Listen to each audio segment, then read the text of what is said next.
Hello everyone, welcome. Today we are going to be focusing on some of the confirmations that I personally use within the market before I take a trade. Before we get started, I just want to let y'all know that these are just some of the things that I personally look at before I take a trade.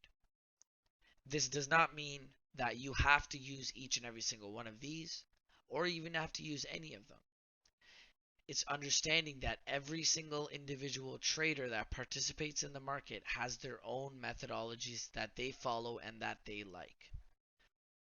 So today, just focus on understanding some of the things that I look at, and maybe you will use some of these confirmations in the way you trade. So let's go ahead and get started. Number one, market structure. Identifying the structure that you're trading in within the market is very, very important. If you're trading within a bullish trend, a bearish trend, or even a counter trend within the market is very, very important. And one example of that counter trend that we can see here, if we were to look left, right, we can see we are creating those lower highs and lower lows, and we got a break in structure to the upside, as we can see here. So to me, this market is bullish. So once we have created that higher low and a new higher high, we can actually see a new higher low was formed and a new higher high. But what do we notice after that? We actually see a candle close below the previous higher low. So to me, this is that first evidence of that break of structure to the downside for the counter trend. So we can see here that even though structure broke to the bullish side, we have a bearish break in structure.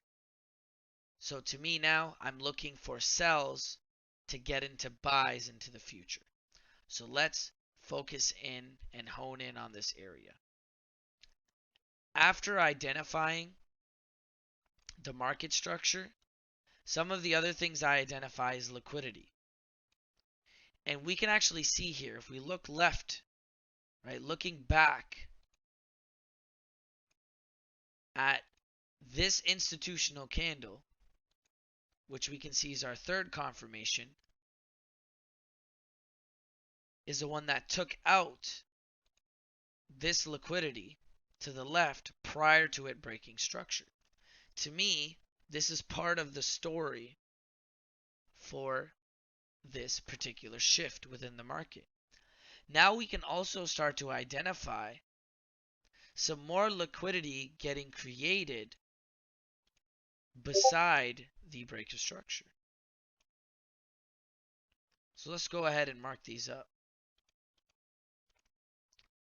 Now, once I identify the liquidity and identify the institutional candle that took out some liquidity prior to the shift in the market, now I throw my Fibonacci from the last previous high in this case to the most recent low. Because this is a shift in the market, and this is where we got that break in structure. So this is the move that I want to measure. As we can see here, to identify some of the other things, I'm going to actually go down into the smaller time frame.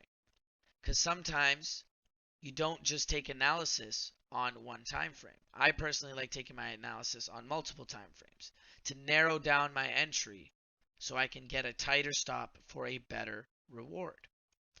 So we can see here, Fibonacci is number 4. Why do we use the Fibonacci? And the reason why I use the Fibonacci is all it is to me is a discounted price range. And we can see that when we look at this Fibonacci, there's certain levels within the market that I like focusing on. And that range is from the 70%, the 72, up to the 886. these are the three levels that I like paying attention to when using the Fibonacci. Now, using these levels, I use them in confluence with also identifying imbalance and even the institutional candle. And we can see here that we actually have an imbalance here in between this area that perfectly resides within our 886 and 786 discounted level. So to me, this is a very valid point of interest. The last thing prior to time that I want to talk about is price. Price, the way I identify this is by identifying any particular price levels that we might be interested within the market, such as any major levels that end off in 00, 20 levels, 50 levels, or even 80 levels. And we can see that we actually have a level here of 26,600.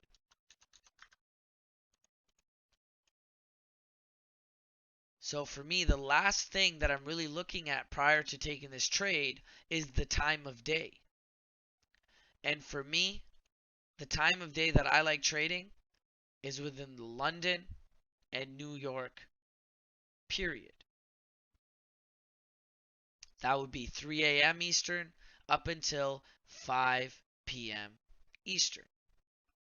And to me, if the trade triggers within that time, or it is within my area at that time, I will take the trade.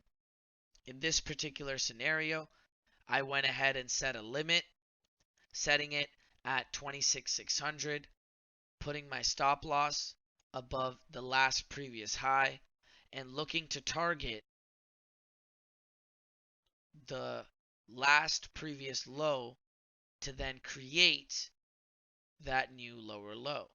Because as we can see here, we do have a high within the market. We had that higher high. We've had this lower low that actually broke the previous higher low, right? So ideally, we've got that bearish market shift. So if that's the case, we're looking to see a new lower high get created to then create a new lower low.